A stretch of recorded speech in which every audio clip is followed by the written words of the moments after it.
আসসালামু আলাইকুম। আগের ক্লাসে আমরা ওশিয়ানিয়া মহাদেশের মারে ডার্লিং নদী অববাহিকা সম্পর্কে আলোচনা করেছিলাম এবং ওই চ্যাপ্টারটা পুরোটা শেষ হয়ে গেছিল।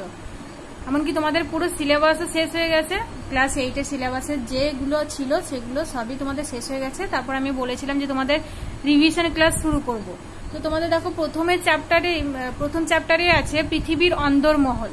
এই চ্যাপ্টারটা তোমাদের খুব ভালো করে হয়ে গেছে। প্রত্যেকটা জিনিস খুঁটিয়ে খুঁটিয়ে আমি বলেছিলাম, তোমরা আশা করছি বুঝতেও পেরেছো। এই চ্যাপ্টার থেকে তোমাদের পরীক্ষাও হয়েছে। তো তবুও আমি এই চ্যাপ্টারটা সম্পর্কে আজকে আবারও আলোচনা করছি এবং পুরো চ্যাপ্টারটা আজকে আমি বলে দিচ্ছি। তো দেখো এখানে লেখা আছে, দেখো উপরে পৃথিবীর অন্দরমহল। তো পৃথিবীর অন্দরমহলে মানে পৃথিবীর অভ্যন্তরে কি কি আছে, কোন কোন পদার্থ আছে এবং সেই পদার্থগুলো কি অবস্থায় আছে, এবং পৃথিবীর অন্দরমহলকে কয়টি ভাগে ভাগ করা যাচ্ছে এবং কেন এই কয়েকটি ভাগে ভাগ করা হচ্ছে, এই সব কিছুই আমরা আজকে আলোচনা করব। দেখো পৃথিবীর অভ্যন্তরে বা পৃথিবীর অন্দরমহলে কি আছে সেটা জানা কিন্তু আমাদের খুবই সহজ ব্যাপার নয়, তাই না? খুবই কষ্ট করে মানুষ জানতে পেরেছে। অনেক পরীক্ষা নিরীক্ষার পর, অনেক গবেষণার পরে মানুষ জানতে পেরেছে যে পৃথিবীর অন্দরমহলে, পৃথিবীর অভ্যন্তরে কি আছে। দেখবে অনেক সময় আগ্নেয়গিরির অগ্নুৎপাত হয়, তো অগ্নুৎপাতের যে জ্বালামুখ দিয়ে অনেক সময় অর্ধতরল পদার্থ বেরিয়ে আসে, তাই তো? তারপর দেখবে অনেক সময় যখন ভূমিকম্প হয়, ভূমিকম্পের ফাটল বরাবর গরম জল বেরিয়ে আসে এবং তার সঙ্গে সঙ্গে চটচটে খেজুর রসের মতো এরকম পদার্থ বেরিয়ে আসে। তারপর দেখবে আমরা বীরভূমের বক্রেশ্বরে আমরা উষ্ণ প্রস্রবণ অনেকেই দেখেছি, যেখানে ভূ অভ্যন্তর থেকে ফুটন্ত জল বেরিয়ে আসছে। তো এইসব দেখে আমরা বুঝতে পারি যে পৃথিবীর অভ্যন্তরভাগটা হচ্ছে বেশ উষ্ণ, সেখানে তাপ অনেক বেশি এবং সেখানে চাপও আছে। তো তাপ এবং চাপের ফলে পদার্থগুলো সেখানে কোথাও তরল, কোথাও অর্ধতরল অবস্থায় রয়ে গেছে, তাই তো? যেমন দেখো ম্যাগমা, ভূ অভ্যন্তরে আমরা জানি যে ভূ অভ্যন্তরে ম্যাগমা রয়েছে। ম্যাগমা হচ্ছে যে নিকেল, লোহা এইসব পদার্থগুলো প্রচন্ড চাপে এবং তাপের ফলে গলিত অবস্থায়, অর্ধতরল অবস্থায় আছে, তো সেটাকেই বলা হয় ম্যাগমা। আর এই ম্যাগমা যখন আগ্নেয়গিরির জ্বালামুখ বরাবর বা ভূ অভ্যন্তরে ফাটল বরাবর বেরিয়ে আসে, তখন সেটাকে লাভা বলা হয়। তো তোমাদের এটা খুবই ইম্পর্টেন্ট, ম্যাগমা কি, লাভা কি, এটা আমি তোমাদের আগে বলেওছিলাম যদিও, তো এটা ভালো করে একটু পড়বে। ম্যাগমা হচ্ছে ওই ভূ অভ্যন্তরে যে অর্ধতরল গলিত পদার্থ, লোহা, নিকেল, এগুলো অর্ধতরল অবস্থায় আছে এবং তার সঙ্গে কিছু বাষ্প মিশ্রিত থাকে, সেটাকে বলা হয় ম্যাগমা। এবং সেই ম্যাগমা যখন আগ্নেয়গিরি জ্বালামুখ বরাবর বা কোনো ফাটল বরাবর বাইরে বেরিয়ে আসছে, ভূত্বকের বেরিয়ে আসছে, তখন সেটাকে বলা হচ্ছে লাভা।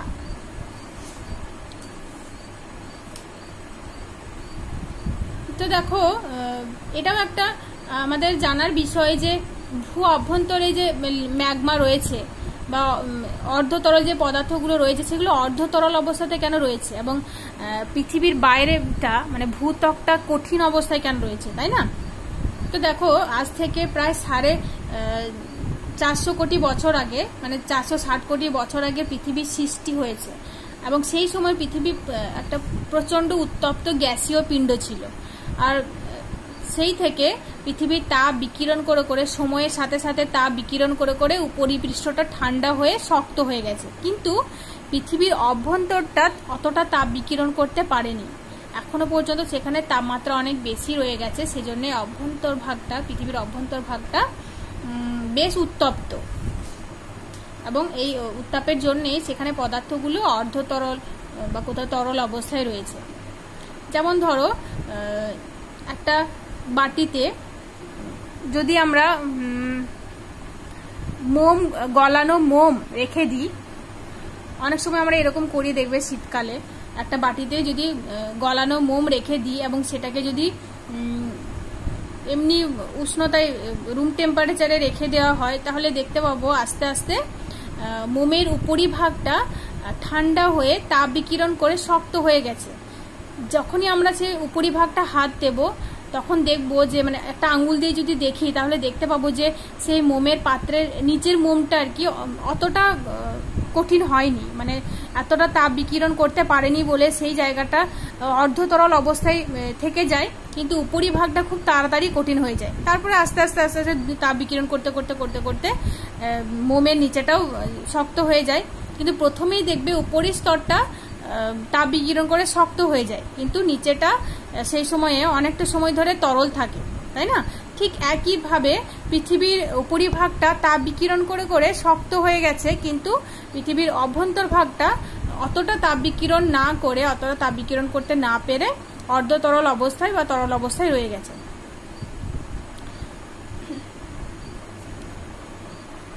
এরপর আমরা জানবো যে পৃথিবীর ঘনত্ব কি এবং পৃথিবীর ঘনত্ব কত।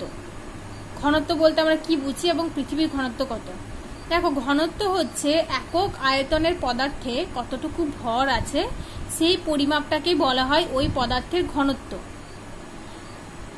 যেমন দেখো, আমরা অ্যালুমিনিয়াম এবং লোহা, যদি একই আয়তনের অ্যালুমিনিয়াম এবং একই আয়তনের লোহা নিয়ে থাকি তাহলে দেখবে লোহাটা একটু বেশি ভারী হয়, অ্যালুমিনিয়ামটা একটু হালকা হয়, তাই না? তো আমরা এটা বলতে পারি যে ওই একই আয়তনের লোহার মধ্যে যে পরিমাণ পদার্থ আছে ঠিক সেই পরিমাণ পদার্থ কিন্তু অ্যালুমিনিয়ামে নেই, মানে ওই আয়তনের অ্যালুমিনিয়ামে অতটা পরিমাণ পদার্থ নেই। তো সেই জন্য অ্যালুমিনিয়ামটা হালকা হয় আর লোহাটা ভারী হয়। তো তাহলে আমরা এটা বলতে পারি যে লোহার ঘনত্ব বেশি অ্যালুমিনিয়ামের তুলনায়, তাই না? এবার আমরা জানবো পৃথিবীর ঘনত্ব কত। দেখো, ভূপৃষ্ঠের মানে পৃথিবীর উপরিপৃষ্ঠের গড় ঘনত্ব হচ্ছে 2.6 থেকে 3.3 গ্রাম ঘন সেন্টিমিটার। কিন্তু পৃথিবীর কেন্দ্র যেখানে আছে সেখানে কিন্তু পৃথিবীর ঘনত্ব বেশি, মানে এই অঞ্চলের তুলনায় পৃথিবীর উপরের অঞ্চলের তুলনায় পৃথিবীর কেন্দ্রে ঘনত্ব বেশি। তাও কত? পৃথিবীর কেন্দ্রের গড় ঘনত্ব হচ্ছে 11 গ্রাম পার ঘন সেন্টিমিটার। এবং সেটা যখন একেবারেই পৃথিবীর কেন্দ্রে, একদমই পৃথিবীর কেন্দ্রে, মানে কেন্দ্র বলতে মানে কি বলবো, আরেকবার তোমাদেরকে একটু ভালো করে বুঝিয়ে বলি। পৃথিবীর উপরিপৃষ্ঠে গড় ঘনত্ব হচ্ছে 2.6 থেকে 3.3 গ্রাম ঘন সেন্টিমিটার, কিন্তু এই উপরিপৃষ্ঠের তুলনায় এই অঞ্চলগুলোতে পৃথিবীর ঘনত্ব এর তুলনায় বেশি। সেখানে পৃথিবীর ঘনত্ব হচ্ছে 11 গ্রাম পার ঘন সেন্টিমিটার। কিন্তু পৃথিবীর একেবারে কেন্দ্রে এই অঞ্চলে পৃথিবীর ঘনত্ব আরো বেশি, সেখানে ঘনত্ব বেড়ে গিয়ে কত হচ্ছে 13 থেকে 14 গ্রাম পার ঘন সেন্টিমিটার। কিন্তু পৃথিবীর গড় ঘনত্ব আমরা ধরি 5.5 গ্রাম ঘন সেন্টিমিটার। এবারে তোমাদের মনে হয়তো একটা প্রশ্ন আসছে যে পৃথিবীর এই কেন্দ্রের ঘনত্ব বেশি কেন, এই পৃথিবীর উপরিপৃষ্ঠের তুলনায় পৃথিবীর কেন্দ্রের ঘনত্ব বেশি কেন? এটা তোমরা একটু ভাবলেই তোমরা নিজেরাই বলতে পারবে যে কেন বেশি। যদি আমরা একটা কাদা গোলা জল নিই, 1 গ্লাস কাদা গোলা জল নিই, তাহলে দেখতে পাবো যে সে কাদায় যে পরিমাণ বালি এবং পাথরের টুকরো ছিল, সেই বালি এবং পাথরের টুকরোটা আস্তে আস্তে ওই গ্লাসের জলের নিচে থিতিয়ে পড়ে, তাই না? এবং তারপরে যে সূক্ষ্ম সূক্ষ্ম অণুগুলো সেগুলো তারপরে জমা হয়, তাই তো? তারপরে আস্তে আস্তে যখন এই পদার্থগুলো নিচে থিতিয়ে পড়ছে, আস্তে আস্তে ওপরের যে জলটা সেটা একটু স্বচ্ছ হয়, তাই না? তাহলে এটা আমরা বলতে পারি যে পদার্থগুলো ভারী, মানে ওই যে বালি এবং কাকড়, এগুলো তো তুলনামূলকভাবে ভারী, সেই জন্যই এগুলো গ্লাসের নিচে থিতিয়ে পড়ছে। ঠিক একই রকম ভাবে পৃথিবীর অভ্যন্তরে যে পদার্থগুলো রয়েছে, লোহা, নিকেল, অ্যালুমিনিয়াম, ম্যাগনেসিয়াম, তো এর মধ্যে লোহা, নিকেল হচ্ছে ভারী পদার্থ, এদের ঘনত্ব খুব বেশি, তাই না, লোহা এবং নিকেলের। তো সেই পদার্থগুলো যেহেতু ভারী, সেই জন্যই সেই পদার্থগুলো পৃথিবীর কেন্দ্রের দিকে চলে যায়, এবং তুলনামূলকভাবে যেগুলো হালকা পদার্থ, সেই হালকা পদার্থগুলো পৃথিবীর উপরিভাগে রয়ে যায়, যেমন অ্যালুমিনিয়াম, ম্যাগনেসিয়াম, এগুলো। তো সেই জন্যই পৃথিবীর অভ্যন্তরে যেহেতু বেশি ঘনত্বের পদার্থ থাকে, সেই জন্যই পৃথিবীর কেন্দ্রের ঘনত্ব বেশি এবং পৃথিবীর উপরিভাগের ঘনত্ব তুলনামূলকভাবে কম। ঠিক আছে? এরকম তোমাদের 3 নম্বরের কোশ্চেন আসতে পারে, তোমরা এটা বুঝে তারপর ভালো করে নিজেদের মতো করে লিখবে। তারপর দেখো আমরা এই ভাগটা অনেকবার করেওছি, যে পৃথিবীর অভ্যন্তর ভাগকে 3টি ভাগে ভাগ করা হচ্ছে। একটা হচ্ছে কেন্দ্রমণ্ডল, একদম নিচে যেটা আছে কেন্দ্রমণ্ডল, তারপরে হচ্ছে গুরুমণ্ডল, তারপর হচ্ছে ভূত্বক। তো এই ভাগটা আমরা কিভাবে করি? আমরা কি পৃথিবীর অভ্যন্তরে গর্ত করে একদম নিচে পর্যন্ত গিয়ে সেখান থেকে ফিতে দিয়ে মেপে তারপর ভাগটা করে এভাবে কি ভাগটা করি? না, নিশ্চয়ই না, এভাবে ভাগটা আমরা করি না। তো এই স্তরগুলোকে আমরা কিভাবে ভাগটা করি? তো দেখো, পৃথিবীতে ভূমিকম্প যখন হয় আমরা জানি যে ভূমিকম্পের 3টি তরঙ্গ রয়েছে। একটা হচ্ছে প্রাইমারি ওয়েভ বা প্রাথমিক তরঙ্গ, আর একটা হচ্ছে সেকেন্ডারি ওয়েভ বা দ্বিতীয় পর্যায়ের তরঙ্গ বা গৌণ তরঙ্গ যেটাকে বলে, এটাকে এস তরঙ্গও বলে। আর একটা হচ্ছে পৃষ্ঠ তরঙ্গ। পৃষ্ঠ তরঙ্গকে 2 ভাগে ভাগ করা হয়, এটা হচ্ছে লাভ তরঙ্গ এবং র্যালে তরঙ্গ। পৃষ্ঠ তরঙ্গটা ভূপৃষ্ঠের ওপরে প্রবাহিত হয় এবং প্রাইমারি তরঙ্গ এদের মধ্যে সব থেকে বেশি দ্রুত গতি সম্পন্ন, এবং এই প্রাইমারি তরঙ্গ সব মাধ্যমের মধ্য দিয়েই প্রবাহিত হতে পারে, মানে তরল এবং কঠিন মাধ্যমের মধ্য দিয়ে প্রবাহিত হতে পারে। কিন্তু এই যে সেকেন্ডারি ওয়েভ এস তরঙ্গ সেটা কিন্তু শুধুমাত্র কঠিন মাধ্যমের মধ্য দিয়ে পৌঁছতে পারে, অর্ধ তরল বা তরল মাধ্যমের মধ্য দিয়ে প্রবাহিত হতে পারে না। তো সেজন্যই কি হয়, এই যে তরঙ্গের গতিবিধি, এই ভূমিকম্পের তরঙ্গের গতিবিধি এবং ভূপৃষ্ঠের থেকে যে লাভা বেরিয়ে আসছে, ম্যাগমা বেরিয়ে আসছে, তো সেই ম্যাগমা বেরিয়ে আসার যে গতিবিধি সেটা পর্যবেক্ষণ করেই ভূবিজ্ঞানীরা পৃথিবীকে 3টে ভাগে ভাগ করেছেন। একটা হচ্ছে কেন্দ্রমণ্ডল, আর গুরুমণ্ডল, তারপর হচ্ছে ভূত্বক। তো আমরা প্রত্যেকটা ভাগ একটা একটা করে জানবো। যদি ধরে নাও আমরা একটা আপেল নিই, তাহলে আপেলের ওপরের যে খোসাটা সেটাকে যদি আমরা ভূত্বক ধরি, ওপরের খোসাটা হচ্ছে ভূত্বক এবং ভেতরে যে শাঁস থাকে সেটা যদি আমরা গুরুমণ্ডল ধরি, তাহলে একদম নিচে আপেলের একদম কেন্দ্রে যেখানে বীজগুলো থাকে সেটাকে আমরা কেন্দ্রমণ্ডল ধরতে পারি। ঠিক একই রকম ভাবে পৃথিবীটাকেও ভূত্বক, গুরুমণ্ডল এবং কেন্দ্রমণ্ডল এই 3 ভাগে ভাগ করা হচ্ছে। ভূত্বককে আবার 2 ভাগে ভাগ করা হয়। দেখো আমি একটা দাগ টেনে দিয়েছি, তো একটা হচ্ছে শিয়াল আর একটা হচ্ছে সীমা। তো ভূত্বকের গড় গভীরতা কত? এই ভূত্বকের গড় গভীরতা হচ্ছে মহাদেশের নিচে 5 কিলোমিটার এবং মহাসাগরের নিচে 60 কিলোমিটার। তো এটা ভূত্বকের গভীরতা। আর ভূত্বকের গড় গভীরতা হচ্ছে 30 কিলোমিটার। তো দেখো, ভূত্বকের 2 ভাগে ভাগ করা হচ্ছে, একটা হচ্ছে শিয়াল, একটা হচ্ছে সীমা। এই নিচের যে স্তরটা সেটা হচ্ছে সীমা এবং উপরের যে স্তরটা সেটা হচ্ছে শিয়াল। সীমা স্তরটা সিলিকন এবং ম্যাগনেসিয়াম নিয়ে গঠিত। এটা সাধারণত মহাসাগর গঠনকারী ভূত্বক তৈরি করে আর কি, মানে মহাসাগরীয় ভূত্বক গঠনকারী একটা স্তর। এই স্তর শিয়ালের তুলনামূলকভাবে ভারী, যেহেতু ম্যাগনেসিয়াম এবং সিলিকন নিয়ে গঠিত। ম্যাগনেসিয়াম তো অ্যালুমিনিয়ামের থেকে ভারী, তাই না? তো সেই জন্য এটা মহাসাগরীয় ভূত্বক গঠন করে। আর এই সীমা স্তর ব্যাসাল্ট জাতীয় আগ্নেয় শিলা দ্বারা গঠিত। এটা তোমরা মনে রাখবে। শিয়াল এবং সীমার পার্থক্য অনেক সময় আছে, এটা তোমরা ভালো করে করবে। তারপর দেখো, সীমার যে উপরের স্তর এটা হচ্ছে শিয়াল। এটা সিলিকন এবং অ্যালুমিনিয়াম নিয়ে গঠিত এবং এটি মহাদেশ গঠনকারী ভূত্বক, মানে মহাদেশ গঠনকারী একটা স্তর। শিয়াল স্তরটা সীমার থেকে হালকা, সিলিকন এবং অ্যালুমিনিয়াম নিয়ে গঠিত এবং শিয়াল স্তরটা গ্রানাইট জাতীয় শিলা দ্বারা গঠিত। এটা তোমরা মনে রাখবে। আর এই শিয়াল এবং সীমার মাঝখানে রয়েছে কনডাট বিযুক্তি রেখা। বিযুক্তি রেখাটা বলার আগে আমি বিযুক্তি রেখা কি সেটা একটু বলে নিই। দেখো, ভূপৃষ্ঠ থেকে কেন্দ্র পর্যন্ত, এটা হচ্ছে ভূপৃষ্ঠ এবং এটা হচ্ছে কেন্দ্র। তো ভূপৃষ্ঠ থেকে কেন্দ্র পর্যন্ত ভূমিকম্পের তরঙ্গের গতিবেগ পরিবর্তিত হয়। ওই যে সেকেন্ডারি ওয়েভটা, তার তরঙ্গের গতিবিধিটা পরিবর্তিত হচ্ছে। তো সেই তরঙ্গের গতিবেগ পরিবর্তিত যেখানে যেখানে পরিবর্তন হচ্ছে সেই জায়গাটাকে ভূতত্ত্ববিদরা বলেন ডিসকন্টিনিউটি বা বিযুক্তি রেখা। ঠিক আছে? তো ভূত্বকের যে দুটি স্তর রয়েছে শিয়াল এবং সীমা, তার মাঝখানে রয়েছে কর্নডাট বিযুক্তি রেখা। এর পরের যে স্তর সেটা হচ্ছে গুরুমণ্ডল। গুরুমণ্ডল স্তরটি সাধারণত সিলিকন, অ্যালুমিনিয়াম, ম্যাগনেসিয়াম, লোহা এইসব পদার্থ নিয়ে গঠিত। গুরুমণ্ডল ভূত্বক থেকে 2900 কিলোমিটার পর্যন্ত বিস্তৃত, আর এই স্তরের উষ্ণতা হচ্ছে 2000 ডিগ্রি সেলসিয়াস থেকে 3000 ডিগ্রি সেলসিয়াস গুরুমণ্ডলের উষ্ণতা। আর গুরুমণ্ডলের ঘনত্ব 3.4 থেকে 5.6 গ্রাম পার ঘন সেন্টিমিটার। আর এই স্তরের উপাদান আমি বললাম, প্রধান প্রধান উপাদান হচ্ছে লোহা, নিকেল, ক্রোমিয়াম, ম্যাগনেসিয়াম ও সিলিকন।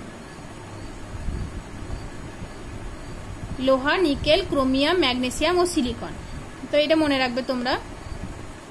তো গুরুমণ্ডলকে দেখো দুই ভাগে ভাগ করা হচ্ছে, একটা হচ্ছে ক্রফে সীমা আর একটা হচ্ছে নিফে সীমা।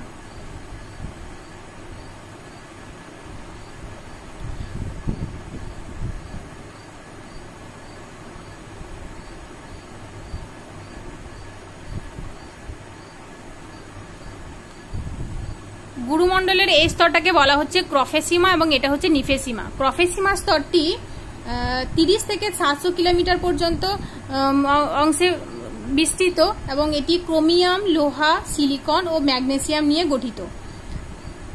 তার নিচের যে স্তরটা সেটা হচ্ছে 700 থেকে 2900 কিলোমিটার পর্যন্ত বিস্তৃত এবং এই স্তরটি নিকেল, লোহা, সিলিকন ও ম্যাগনেসিয়াম নিয়ে গঠিত এবং এইসব পদার্থের আধিক্যের জন্য এই স্তরটাকে মানে নিচের স্তরটাকে বলা হয় নিফে সীমা। এই যে গুরুমণ্ডলের দুটি স্তর ক্রফে সীমা এবং নিফে সীমা, এই দুটি স্তরের মাঝখানে রয়েছে পিত্তি বিযুক্তি রেখা। বিযুক্তি রেখার নামগুলো তোমরা ভালো করে মনে রাখবে। আর এই যে ভূত্বক এবং গুরুমণ্ডল দেখতে পাচ্ছ, ভূত্বক এবং গুরুমণ্ডলের মাঝখানে রয়েছে মোহ বিযুক্তি রেখা। এখানে আর একটা জিনিস তোমাদেরকে বলবো, সেটা হচ্ছে শিলামণ্ডল। এই যে ভূত্বক এবং গুরুমণ্ডলের উপরের অংশ, যেটা গুরুমণ্ডলের উপরের অংশ এবং ভূত্বক এই স্তরটাকে নিয়ে গঠিত হয়েছে শিলামণ্ডল। এর গভীরতা হচ্ছে, শিলামণ্ডলের গভীরতা প্রায় 100 কিলোমিটার। তাহলে শিলামণ্ডল কাকে বলে? ভূত্বক ও গুরুমণ্ডলের উপরের অংশ নিয়ে গঠিত যে স্তর সেটাকে বলা হয় শিলামণ্ডল, যার বিস্তার হচ্ছে বা যার গভীরতা হচ্ছে 100 কিলোমিটার। এখানে আরো একটা জিনিস জানার আছে আমাদের, সেটা হচ্ছে এই যে গুরুমণ্ডলের উপরি স্তর মানে এই অংশটা এবং ভূত্বকের নিচের কিছুটা অংশ নিয়ে এই জায়গাটাকে বলা হয় অ্যাসথেনোস্ফিয়ার। অ্যাসথেনোস্ফিয়ার তোমরা টিকা আমি বলেছিলাম করতে, তোমরা করেছো। তো এটাকে বলা হয় অ্যাসথেনোস্ফিয়ার। শিলামণ্ডলের নিচে, শিলামণ্ডল বলতে এই যে ভূত্বকের নিচে এবং গুরুমণ্ডলের ওপরের যে অংশ বিশেষ সেটাকে নিয়ে গঠিত একটা স্তর হচ্ছে অ্যাসথেনোস্ফিয়ার। এই অ্যাসথেনোস্ফিয়ার কথাটি একটি গ্রিক শব্দ, যার মানে হচ্ছে দুর্বল স্তর। এই স্তরটা হচ্ছে দুর্বল স্তর। এই স্তরে পদার্থগুলো গলিত এবং নরম অবস্থায় রয়েছে। মানে তোমরা আলকাতরা দেখেছো অনেকেই নিশ্চয়ই। আলকাতরা যেরকম চটচটে একটা পদার্থ, খেজুর, তোমরা খেজুরও দেখেছো, ওই কি বলে খেজুর রস, খেজুর গুড় তোমরা দেখেছো। খেজুর গুড় যেরকম চটচটে একটা পদার্থ, সান্দ্র একটা অর্ধতরল পদার্থ, ঠিক এখানেও সেই পদার্থগুলো ওই খেজুর গুড়ের মতোই অবস্থায় রয়েছে।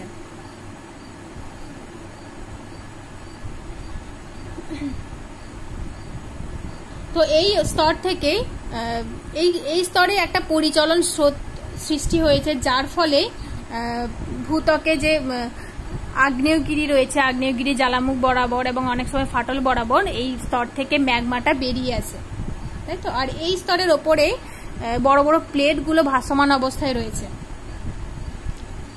তারপরে আমরা জানবো পৃথিবীর অভ্যন্তরের পরের স্তর হচ্ছে কেন্দ্রমণ্ডল।